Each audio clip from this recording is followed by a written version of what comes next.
Your father put a tracking device on your car because he loves you. You should be grateful, not paranoid. My mother said this with complete sincerity while sipping her morning coffee, as if secretly monitoring her 28-year-old daughter's every movement was just another expression of parental care. That's the moment I realized my family's definition of love had always been spelled control, and I'd been reading from the wrong dictionary my entire life. But was I brave enough to close the book entirely? Growing up in the Garrison household meant growing up in a fortress disguised as a home. My parents, Robert and Diane, weren't obviously abusive, no bruises to explain, no screaming matches for neighbors to report. Instead, they practiced a suffocating brand of love that wrapped around you like silk scarves, beautiful and soft until you realized they were cutting off your air. "We only want what's best for you, Natalie," was the family motto, spoken whenever I showed signs of independent thought. "Want to go to a friend's sleepover? We only want what's best for you," and those parents seem permissive. "Interested in studying art? We only want what's best for you," and artists starve. Dating someone they hadn't pre-approved? "We only want what's best for you, and he's not from a good family." By 18, I'd internalized their voices so completely I couldn't tell where their wants ended and mine began. I went to the college they chose, majored in business like they suggested, lived at home to save money, read, remain under supervision. My younger brother Tyler had rebelled early, fought loudly, and been essentially exiled by 16, sent to military school, then barely spoken of except in cautionary tales. My sister Lauren had taken a different route, becoming so perfectly compliant she'd essentially disappeared into their expectations, a ghost of a person who only existed as an extension of their will. I was the middle path, obedient enough to avoid Tyler's fate, independent enough to avoid Lauren's. It was exhausting, living in the gray area between submission and selfhood, but I told myself this was normal. All families were complicated. All parents were protective. All love came with conditions. The tracking device shouldn't have surprised me. I'd found it during a routine oil change, the mechanic holding up the small black box with confusion. "This yours?" he'd asked, and I'd known immediately what it was, who'd put it there, and why I was supposed to pretend it was reasonable. "Dad's just worried about my safety," I told my roommate Keiko when I finally moved out at 25, a battle that had taken 2 years of careful planning and strategic emotional warfare. "He watches the news too much." "Natalie," she said carefully, "my dad worries too. He texts to make sure I got home safe. He doesn't secretly track my vehicle like I'm a criminal on parole." But leaving physically was easier than leaving psychologically. I'd check in multiple times a day, report my activities, ask permission for decisions I had every right to make alone. The guilt was a constant companion. They'd given me life, raised me, loved me in their way. Didn't I owe them access to that life, input on how I lived it, control over who I became? "Family is everything," my mother would remind me during our mandatory weekly dinners. "People who abandon family end up alone." Tyler had been alone for 10 years now, building a life in Oregon we knew nothing about. His name was poison in their house, proof of what happened when you chose yourself over family. Lauren, married now to a man our parents had essentially selected, sat at these dinners like a warning of the opposite extreme, present but absent, smiling but hollow, the perfect daughter who'd forgotten she was also a person. The breaking point came gradually, then suddenly. I'd started therapy at Keiko's insistence, expecting to work on my anxiety, only to discover the anxiety had a source. And that source sat at the head of our family dinner table. "Boundaries aren't betrayal," Dr. Williams said during one session. "Autonomy isn't abandonment. You're allowed to be a separate person from your parents." "But they love me," I'd argue. "They just show it differently. Love doesn't require surveillance. Care doesn't demand control. What you're describing isn't protective, it's possessive." The words rattled around my brain for weeks. Possessive. Like I was property, not a person. Like their investment in raising me came with compound interest in the form of eternal ownership. I started small. Declining a weekly dinner because of other plans. Answering, "How was your day?" with "fine" instead of detailed reports. Changing my passwords after discovering my mother had been reading my emails, just to stay connected. Each tiny boundary was met with massive resistance. "You're pulling away from us," my father accused during one confrontation. "After everything we've done for you." "Everything you've done for me?" I shot back, surprising myself with the anger. "Like putting a tracker on my car? Like reading my private emails? Like treating me like a possession instead of a person?"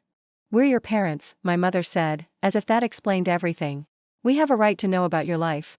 "No," I said, the word feeling foreign but necessary. "You don't." The explosion was nuclear. I was ungrateful, selfish, corrupted by outside influences, therapy, probably on drugs. I wasn't, definitely making terrible decisions, I was making my own decisions, and breaking their hearts, by existing independently. This is about that therapist, isn't it? My father raged. Filling your head with ideas about boundaries and autonomy. We're your family, Natalie. Your blood. That therapist is just someone you pay. Someone I pay to help me understand why I panic every time I make a decision without consulting you first, I countered. Someone who helps me see that love shouldn't feel like surveillance. If you can't appreciate our love, my mother said coldly, perhaps you don't deserve it. There it was, the threat that had kept me compliant for 28 years. Behave or lose us. Submit or be orphaned. Choose yourself and choose loneliness. Okay, I said quietly. Then I guess I don't deserve it. Walking out that night felt like stepping off a cliff. They'd trained me to believe the world outside their control was dangerous, that I couldn't survive without their constant guidance, that choosing myself meant choosing isolation.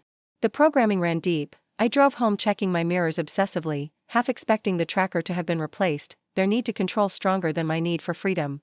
The first few months were brutal. They alternated between siege warfare and total silence. Love bombing followed by ice ages. Guilt trips disguised as concern. Flying monkeys in the form of relatives calling to tell me how I was killing my parents, how selfish I was being, how I'd regret this when they were gone. Your mother cries every night, Aunt Patricia informed me. Your father's blood pressure is through the roof. How can you do this to them? I'm not doing anything to them, I said, practicing the script Dr. Williams and I had rehearsed. I'm doing something for me. Same thing, she huffed. Family means sacrifice. Family means mutual respect, I corrected. And there's nothing mutual about our relationship. Lauren was the surprising casualty. Without me as a buffer, the full weight of their attention turned to her. She called me crying one night, begging me to come back. I can't breathe, she sobbed. They're suffocating me. They want to track my phone now, read my texts with David. They say it's because they're worried, because of what happened with you. What happened with me is I chose to be a whole person, I said gently. You can too. I'm not strong like you. I'm not strong, Lauren. I'm just tired. There's a difference. She hung up on me, but called back a week later. Then a week after that. Slowly, carefully, she started setting her own boundaries. Baby steps, saying no to their suggestions about her marriage, pushing back on invasive questions, choosing her own hairstyle despite their disapproval. They fought her every inch, but she kept going. It's your fault, my mother accused during one of her attempted guilt calls. You're poisoning Lauren against us too. I'm showing her it's possible to love you and still be her own person, I said. If that's poison to you, what does that say about your love? The silence that followed was answer enough. Tyler reached out 6 months into our family Cold War. He'd heard through the grapevine, even exile doesn't cut all connections, about my boundaries battle. Welcome to the orphan club, he said, and I could hear the sad smile in his voice. Membership sucks, but the freedom's worth it. We talked for 3 hours. About our childhoods, comparing notes like detectives solving a cold case. About the way our parents' love always came with strings attached, puppeteers who called their manipulation protection. About how we'd been raised to believe that family meant ownership, that blood was a deed to your soul. They tell everyone I abandoned them, he said. But you can't abandon someone who never let you exist in the first place. Do you regret it? I asked. Cutting them off? I regret that it was necessary, he said carefully. I regret that they couldn't love me and let me be myself. But I don't regret choosing my life over their expectations. I have a wife now, 2 kids. They'll never meet their grandparents. But they'll also never be tracked, monitored, controlled, and called ungrateful for wanting basic autonomy. The path forward wasn't clean or easy. I went through cycles of guilt and relief, anger and grief.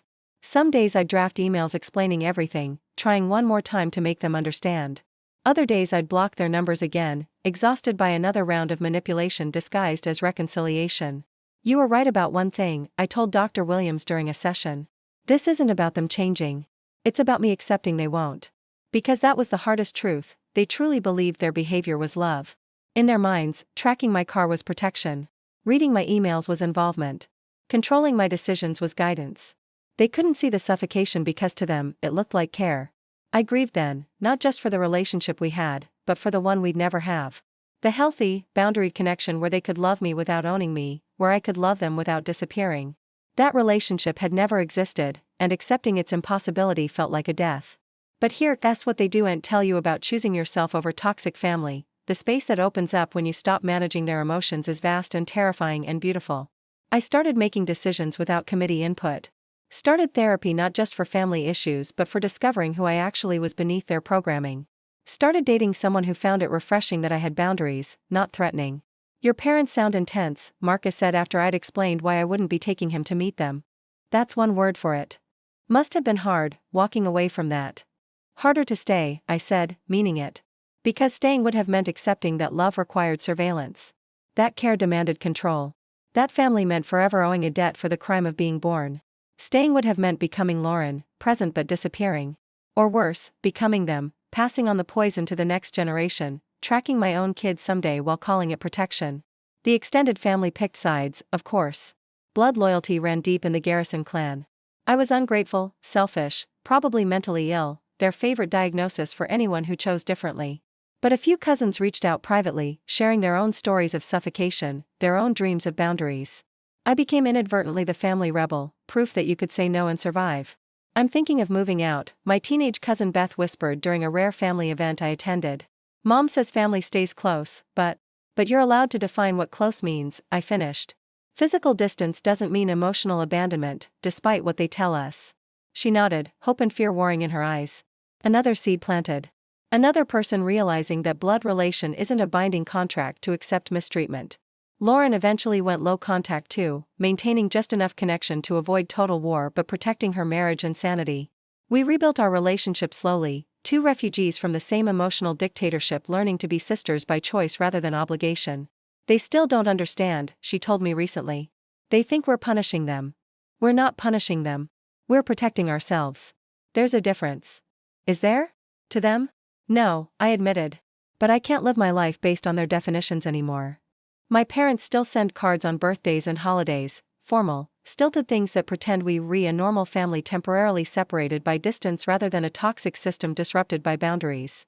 Sometimes they include checks I don't cash, attempts to maintain control through obligation. Sometimes they include photos of us as children, emotional manipulation disguised as nostalgia. I keep the photos but reframe them, literally and figuratively. That little girl in the pictures deserved parents who could love her without owning her. She deserved to grow up believing her thoughts, feelings, and choices mattered. She deserved to become herself without apology or tracker devices. I'm giving her that now, retroactively. Every boundary honored, every decision made independently, every day lived free from surveillance is a gift to that younger self who believed love meant control because that's all she'd known. Any regrets? Dr. Williams asked during our final session. About walking away? No. About it being necessary? Every day. Because that's the complexity of escaping toxic family, you can simultaneously know it was right and wish it hadn't been needed. You can love people and still protect yourself from their version of love. You can honor where you came from while refusing to stay there. Tyler, Lauren, and I have our own family now, chosen, boundaried, respectful. We celebrate holidays together, our kids playing while we don't track their every move. We love without suffocating, care without controlling, maintain relationships that enhance rather than diminish. Think they'll ever understand? Lauren asked last Christmas, watching our children play freely. No, Tyler and I said simultaneously, then laughed at our shared certainty. But maybe, I added, understanding isn't the point. Maybe the point is that we understand. We know the difference between love and control, between family and ownership, between blood relation and blind loyalty. My name is Natalie Garrison. I'm the daughter who chose boundaries over blood loyalty, the sister who modeled escape, the woman who learned that being born into a family doesn't create an obligation to accept toxicity. They say I abandoned my family. I say I abandoned their dysfunction. They say I'm ungrateful for their love. I say I'm grateful to finally know what love actually looks like. They say blood is thicker than water. I say sometimes water is exactly what you need to wash yourself clean. The tracker is long gone, but the lessons remain. Love doesn't require surveillance. Family doesn't demand ownership. And sometimes the most loving thing you can do, for them and yourself, is refuse to participate in patterns that mistake control for care. I still check my mirror sometimes, old habits dying hard. But now I'm not looking for trackers or watching for surveillance. I'm looking forward, driving toward a life where love means freedom, family means choice, and being born somewhere doesn't mean you have to die there, literally or metaphorically. That's the gift of breaking free, discovering that the world beyond their control isn't dangerous. It's just life, waiting to be lived on your own terms. And despite their dire predictions, I'm not alone. I'm surrounded by people who love me without tracking devices, who care without controlling, who prove every day that family isn't about blood, it's about who shows up for your freedom, not just your compliance. And that family? That family is everything.